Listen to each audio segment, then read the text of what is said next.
มาทุกคนกินซินดาดเลี้ยงส่งมินตราเพิ่นสิกลับไปเล่นสงกรานต์อยู่บ้านนารินบ่ได้กลับกลับเลยเป็นจังได๋สิได้กลับบ้านดีใจบ่จริงสิเมื่อน้ำไผเกาะๆเมื่อกับไอ้หมอน เมื่อกับมอนพาเพิ่นกินซินดาดเลี้ยงส่งฮ้อนทุกคนมากินซินดาดนำกันเด้อเพิ่นสิกลับบ้านเล่นสงกรานต์อยู่บ้านคิดฮอดน้องรู้สึกได้เลยเนาะอันตอนที่ว่ายังบ่ทันมีน้องอะนะบ่ค่อยได้อยากกลับบ้านพอแต่มีน้องแล้วก็อยากกลับบ้านอยากกลับบ้านเป็นหยังอยากกลับคิดฮอดน้องคิดฮอดน้องพ่อแม่ได้บ่คิดฮอดวะคิดฮอดคิดฮอดไผหลายกว่าคิดฮอดน้องคิดฮอดน้องหลายกว่าคิดฮอดซ้ำกันพอเท่าไม่เท่าเด้คิดฮอดแต่ว่ามินตาคิดฮอดน้องหลายกว่าตามเบิ่งกันแม่นบ่แม่นแม่อืมอืมนอมอนะกินนะอยากครับ มาดูจุดจ้องมันนี่เป็นเวลาอะไร10 โมงอ่ะ10 โมงละแล้วมากินแล้วตื่นเที่ยงคืนกับกินทุกคนแล้วไม่ทันยันนอนขึ้นวะบ่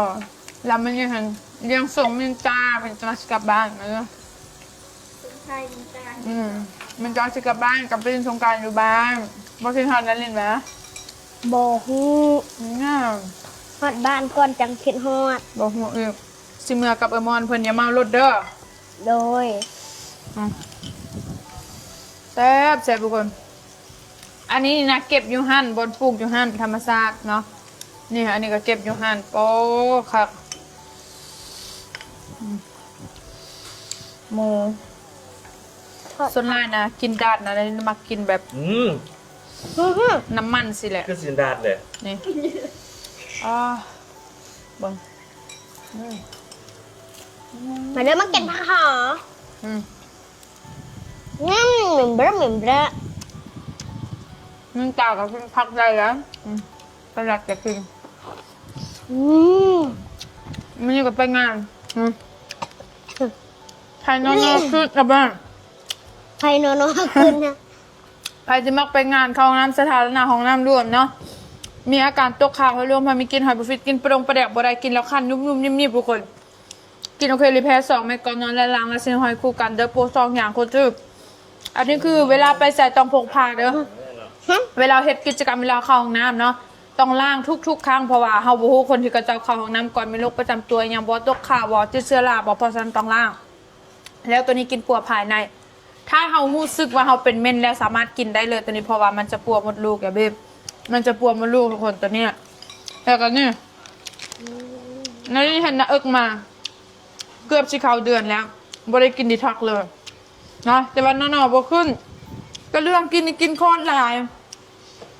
กินทุกมื้อกินแบบไม่ทุกมื้อบางมื้อก็กินเส้นบางมื้อก็กินแบบนอนกินเส้นส่วนบ่ได้อยู่แต่ว่ากินแบบพวกอันเส้นมีบอเส้นอันร่อนบอยอย่างสินะใครที่กินหลายสายกินเหล้ากินเบียร์สายบุฟเฟ่ต์ซินอขึ้นสินะทุกคนต้องกินตัวนี้เด้อ1 จอก่อนนอนตื่นมาก็คือแวบเลยให้โปร1 แถม 1เด้อบ่ได้กินตัวนี้โดนทุกคนแต่ว่านอนบ่ขึ้นเนี่ย